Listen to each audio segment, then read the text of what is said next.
Olá, seja muito bem-vindo de volta aqui ao nosso treinamento, desta vez no item 11.9, abordando sobre os equipamentos de combate a incêndio, né?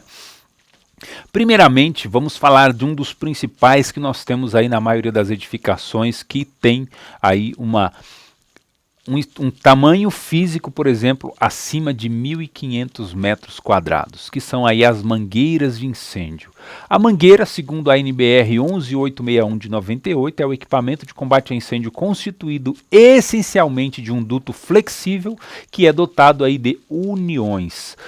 A ser feita essa referência, né, a uma seção de mangueira, fica estabelecido que estaremos falando do comprimento padrão aí de 15,25 metros, né? Existem 5 tipos de mangueiras hoje de incêndio, escolhidas geralmente em função do local e das condições de aplicações que são necessárias. As mangueiras, por exemplo, do tipo 1, construída aí com reforço têxtil para pressão de trabalho de 980 kPa ou 10 kg força por metro quadrado, né? Destinada geralmente a edifícios de ocupação residencial. As mangueiras do tipo 2 com reforço têxtil também e uma pressão de trabalho de 1.370 kPa ou 14 kg força por metro quadrado, destinada aí já a edifícios comerciais e industriais ou o próprio corpo de bombeiros. As mangueiras do tipo 3, construídas já com 2 reforços têxteis sobrepostos para uma pressão de trabalho aí de 1.470 kPa e 15 kg força por metro quadrado, destinadas geralmente aí a áreas navais e industriais ou também o corpo de bombeiros, onde é desejável neste caso aí uma maior resistência aí à abrasão, né? Mangueiras também do tipo 4, construída com reforço têxtil acrescida de uma película externa de plástico e para pressão de trabalho aí de 1.370 kPa e 14 kg força por metro quadrado, destinadas aí à área industrial, onde é desejável uma maior resistência também à abrasão. E a mangueira do tipo 5, construída com reforço têxtil, acrescida de um revestimento externo também de borracha e para uma pressão de trabalho aí de 1.370 kPa e 14 kg força por metro quadrado, destinada aí a áreas industriais, onde é desejável uma alta resistência tanto à abrasão e também locais com superfícies quentes. Existem mangueiras, por exemplo, de diâmetros de 1,5 e de 2,5 polegadas. As mangueiras de 1,5 elas são de manejo muito mais fácil, então preferível, né, nas aplicações das edificações. Já as mangueiras de 2 polegadas e meia oferecem uma maior dificuldade na sua utilização, mesmo quando elas são utilizadas aí em locais abertos, né? O diâmetro da mangueira acaba dificultando um pouco mais a operação da mesma. Elas são geralmente mais empregadas para propiciar geralmente aí uma maior extensão das linhas de mangueiras, alimentando-se aí 2 colunas aí duas outras mangueiras também de 1,5, com o emprego também aí de uma redução do tipo Y nas instalações de combate a incêndio das edificações. As mangueiras, né, elas sempre deverão ser muito bem conservadas e limpas, não sendo, porém, indicado lavá-las, né, a não ser que seja, caso elas fiquem muito sujas de óleos ou graxas que possam, no caso, aí, atacar a sua parte de borracha. Nestes casos, elas deverão ser lavadas sempre com uma água doce, com a utilização de uma escova macia e um sabão ou detergente neutro, neste caso, para garantir aí a sua durabilidade, tá? Não utilizar, nestes casos, escovas de arame ou qualquer outro tipo de produto que possa ser abrasivo, né? Após a lavagem, essas mangueiras deverão ser enxaguadas e postas estendidas para secar a temperatura ambiente, para não apresentar, neste caso aí, mofo, né? Para não mofar. Todas as mangueiras devem ser inspecionadas periodicamente pela edificação, né, a fim de verificar se elas contêm umidade. Devem ser retiradas, por exemplo, de seus suportes pelo menos uma vez por mês e novamente enroladas, né, de um modo que as próprias dobras não fiquem no mesmo ponto em que se encontravam. A parte inferior da mangueira, quando no cabide, deverá ficar aí a pelo menos 15 centímetros do piso. E o acondicionamento, que é a forma em que encontramos as mangueiras em função do seu local de guarda, podemos encontrá-la das seguintes formas. Acondicionadas de um modo como um espiral, também conhecida como método alemão, né, que é própria somente para armazenamento e apresenta aí uma dobra suave, que evita aí o desgaste do material, não recomendável neste caso para operações de combate a incêndio devido à própria demora para você conseguir fazer aí o desdobramento da mesma. O modelo do tipo aduchada, né, que é geralmente aí o mais indicado para operações de combate devido aí ao seu manuseio e seu transporte, também apresenta um baixo desgaste do material, pois só utiliza uma dobra neste caso. O aduchamento de uma mangueira é uma tarefa melhor desempenhada por dois brigadistas, onde um auxilia o outro, geralmente nesse sentido, né? Primeiro passo para a execução: preparamos a mangueira deixando ela totalmente esticada sobre o piso, tirando todas as possíveis torções, porventura aí existentes. Uma das extremidades desta mangueira deverá ser levada e colocada de um modo que fique uma parte da mangueira sobre a outra, né, mantendo aí uma distância de 1 metro entre as suas duas conexões. Então eu vou esticar, né, a minha mangueira totalmente.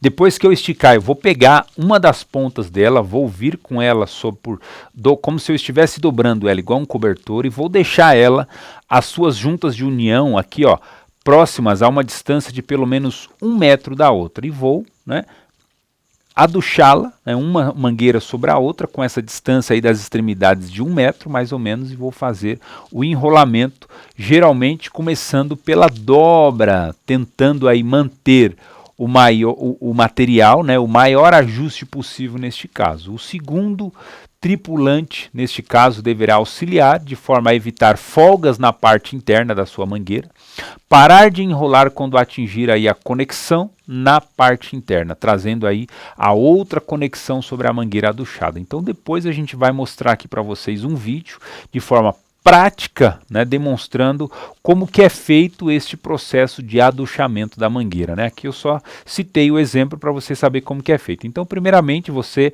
desenrola a mangueira, ou seja, estica ela completamente, depois pega aqui como se fosse juntar as duas pontas, né? Só que você vai deixar uma ponta com 1 metro de distância da outra, né, vai fazer o acondicionamento correto da mangueira, né, uma por cima da outra, de forma bem alinhada e reta, né, por isso a importância de ter duas pessoas auxiliando, e vai começar a enrolá-la, né, na verdade, lá do extremo para as duas, no sentido do extremo para as juntas de união, né, enrolando ela de forma totalmente organizada com a ajuda aí da segunda pessoa, né. Para desenrolar uma mangueira, basta que você, neste caso, coloque ela sobre o piso, pise na parte externa não enrolada da mesma, ou seja, a parte aqui do início, né, e puxar a segunda ponta dela, jogando ela para cima, e automaticamente a mangueira irá se esticar, e com isso você poderá começar ali o processo de combate a incêndio. Da mesma forma, vamos fazer aqui um outro vídeo depois sequencialmente, demonstrando para você como que é feito esse processo de desenrolamento da mangueira e a preparação dela para uso. A mangueira aduchada, ela pode ser transportada também de duas formas: embaixo do seu braço, né, com a conexão para baixo e voltada para trás, ou em cima do seu ombro aqui, assim, ó, como se fosse um caracol colocado sobre o nosso ombro, com a conexão também virada para baixo e para frente, né? Talvez esta última maneira apresente até algumas limitações quanto à limitação na visibilidade da sua lateral, né, em que o tripulante estiver aí carregando a mangueira. E o método que nós chamamos também de zigue-zague, né, próprio para uso geralmente em linhas já prontas, né, que geralmente apresenta aí um maior desgaste devido ao maior número de dobras, né, que é, por exemplo, os sistemas do tipo mangotinho, né, tem alguns locais que eles acondicionam essa como fosse um zigue-zague, assim, ó, um zigue-zague mesmo, né, só que essa quantidade de dobras que é feita muitas vezes acaba desgastando muito rápido a mangueira. Agora, um outro dispositivo também utilizado aí nos sistemas de mangueiras são os esguichos, que são peças feitas de metal antifaiscante, ou seja, ou bronze ou latão, ou de fibra de carbono, com variados modelos projetados aí para otimizar a velocidade e a forma de lançamento do jato d'água para o fogo. Então, segundo a NBR 14.870 de 2002, vão existir aí 4 tipos de esguicho.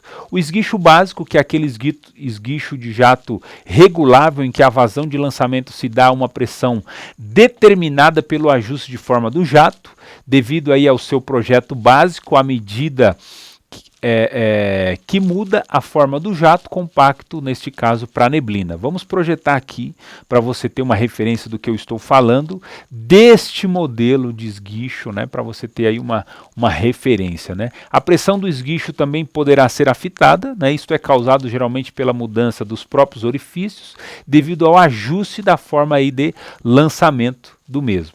O esguicho de vazão constante, né, que é o esguicho de jato regulável, em que a vazão de lançamento é constante a uma determinada pressão. Na pressão determinada, o esguicho trará aí uma vazão constante deste jato compacto até a neblina, né, total. E isto ocorre geralmente através da manutenção do diâmetro do orifício, que deverá ser constante durante a regulagem do jato. Então, o esguicho de vazão ajustável é o esguicho, né, que permite aí a seleção da vazão manualmente, ou seja, o brigadista, o profissional, ele faz a regulagem ali na hora, selecionando aí o tipo de vazão e a constante de jato que ele quer fazer aí a utilização, né. O esguicho automático também de pressão constante é o esguicho de jato regulável, em que a pressão permanece constante em uma grande amplitude de vazões. A pressão constante, ela proporciona uma velocidade adequada para um bom alcance em várias possíveis vazões. E isso é conseguido por meio de um orifício autoajustável ao próprio difusor, né, a fim de proporcionar aí o alcance desejado. Já o controle de abertura do esguicho, ele poderá ser do tipo alavanca ou também do tipo rotacional, né? A sua vazão é variável e poderá ser aí utilizada para aplicação de um jato sólido, mais indicado para trabalhos aí de resfriamento, como por exemplo o ataque direto, né, ou para uma aplicação do tipo neblina de alta velocidade em ângulos variáveis de 30 a 90 graus. Né? São encontrados nos diâmetros geralmente iguais às mangueiras, de 1,5 e 2,5 polegadas, e também encontramos modelos específicos utilizados aí para produção de espuma. Né? Além dos esguichos, nós temos também os acessórios, né, que para uma maior eficácia, flexibilidade quanto ao uso de mangueiras nas operações de combate a incêndio, né, devemos contar com alguns acessórios que possam otimizar aí o seu alcance. Um deles seria aí a derivação, né, o derivante ou redução do tipo Y, que é indicado para manobras que será necessário o emprego de 2 ou 3 linhas de mangueiras simultaneamente. Sempre reduz aí um diâmetro de 2,5 para 1,5 polegada. Também é construído de metal antifaiscante, ou seja, de latão ou de bronze. As reduções são aplicadas para reduzir também o diâmetro de uma mangueira de 2,5 para outra de 1,5, nunca ao contrário. Né? Embora hoje em dia aí a grande maioria das conexões de mangueira seja de engate rápido, ainda contamos também com as próprias chaves de mangueira, que nós chamamos de chave Stores. Né? Vamos projetar aqui para você também ter uma referência. É uma chave que te ajuda ali a fazer o acoplamento, que às vezes o dispositivo de engate rápido, conforme o tempo, conforme o uso, às vezes algumas batidas ali, ele acaba ficando um pouquinho mais difícil o seu acoplamento e você girar e fazer a emenda da mangueira de forma correta. O real motivo que ainda existem ocorre geralmente pela própria sensibilidade também do bronze ou do latão e os impactos físicos, né, conforme o tempo de uso. É um excelente material para combater incêndio por não produzir faíscas quando sofrer aí algum tipo de atrito. Contudo, ele é muito fácil de se amassar. Sendo assim, é importante termos aí o maior cuidado possível, né, com todos esses acessórios de combate a incêndio que são fabricados por esses tipos de materiais. E também devemos preservar esses equipamentos quanto a sujeiras, contaminação, corrosão, mesmo que eles tenham sido feitos de bronze, principalmente após a sua utilização com espumas, né? Portanto, não dispensamos aí de uma boa limpeza com um pouco de algum lubrificante, aí neste caso, adequado para isso. E no mais, a gente se fala já já, ainda continuando este nosso módulo, falando um pouquinho sobre os agentes extintores neste caso. Tá bom? Até já. Lembrando que consulte novamente a sua apostila, releia este conteúdo que é bastante denso e bastante técnico para que você possa fazer aí as suas avaliações com proficiência, tá bom? Um grande abraço e até já já no nosso próximo conteúdo. Tchau, tchau.